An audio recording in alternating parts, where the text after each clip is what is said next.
I have here this lovely little gel mold, and I'm going to seal the ends of this mold with just regular old masking tape. Mind you, it has been wiped down with ethanol. So we're going to push down just like a Christmas present. We're going to push the ends down and push to make sure that when we pour our agarose in here, that it doesn't leak. And we'll do the same thing to the other end. So that should do it. Now, a lot of people put their comb in after they pour their gel, but frankly, I've never seen any difference. I've never seen, for me, any bubbling around the teeth of this comb. So I just usually put the comb in immediately. Now, we're going to make the regular agarose gel. So I'm just going to move this out of the way for a minute. And I have here in this little weigh boat about 0.32 grams of regular agarose. You can't really see it. It's very pale, and there's not a lot of it because I'm making a 0.8% regular agarose gel. So I have here a 250 milliliter Erlenmeyer flask. I'm going to pour in the agarose into this Erlenmeyer flask. And I have my 1 times tris borate EDTA buffer that I'm going to put into the flask. And I'm also going to wash out the weigh boat with the buffer because, of course, some of the agarose has stuck to the weigh boat. There we go. We have to melt that agarose, so we're going to take it to a microwave. We're going to microwave it on high for about 40 seconds till it boils, and then we're going to come back and pour the gel. Okay, so we've melted the agarose in the microwave, let it come to a boil, and now we're going to let it cool down, and we're going to put a magnetic stir bar that's been sterilized into this flask, and then we're going to turn the stir plate onto its lowest, excuse me, lowest setting, and it takes 2 or 3 minutes for that to cool down. And while it's cooling down, we're going to set the pipette. We're going to put in 64 microliters of loading dye. So nice and easy, pre-wet. And it's cool enough, still very warm to the touch. We don't want it to solidify in the flask. And there's the 64 microliters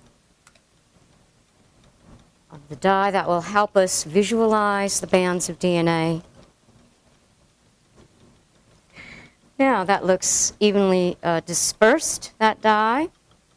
So we're going to take a couple of large magnetic stir bars to anchor the small one that's inside. And now we're going to slowly pour this agarose gel into the mold. And that'll take 20 or 30 minutes to set. So this 0.8% regular agarose gel took 20 or 30 minutes to set or harden. And I've just put it down into the gel rig. The rig has the same buffer that we made the gel with, the 1 times TBE buffer.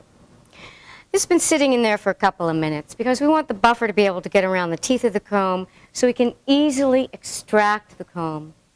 And then after we do, we're going to put in the DNA that we digested overnight using restriction enzymes, and then we're going to run it. Make sure that you're anchoring, holding down the mold. We're going to take this comb out. This is our DNA standard, or ladder, and I'm putting in 10 microliters of ladder. Here we go. There's the well.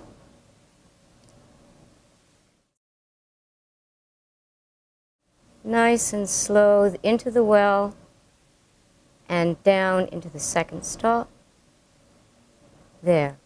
And release the micropipette plunger. And now we're going to get a fresh tip for every sample. This DNA was digested with only one enzyme. So we know where this enzyme cleaves the DNA. This enzyme is PST1. And we're going to load that into the second well.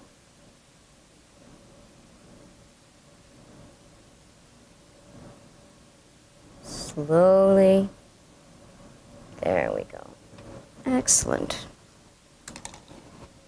This third vial was digested with PST1 and a second restriction endonuclease. So we're going to have DNA of different sizes. This has been digested with 3 restriction enzymes. So we'll have multiple bands appear in this well. Down into the well, and voila. We're ready to put the leads on.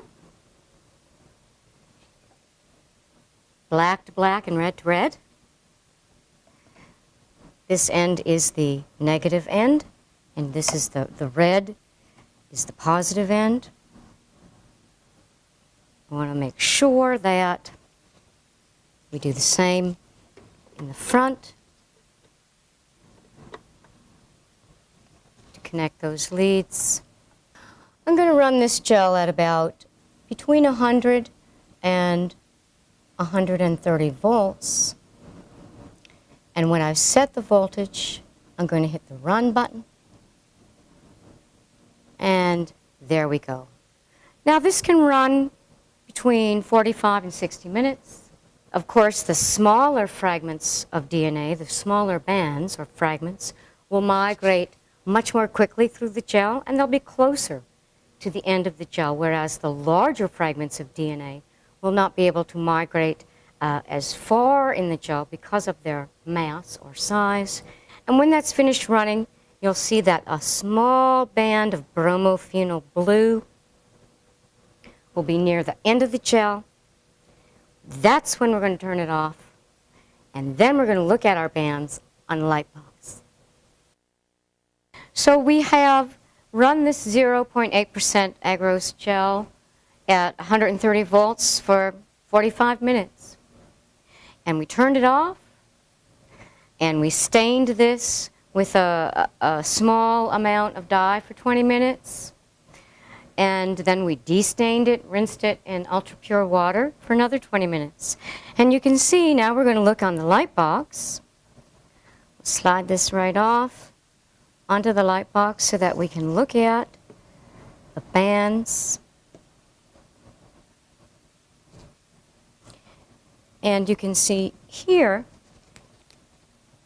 was our DNA ladder, the standards of known sizes. And look at the banding patterns that we have with these different enzymes, the banding patterns of DNA. So we can now tell the sizes, the unknown sizes of DNA by comparing to the standards.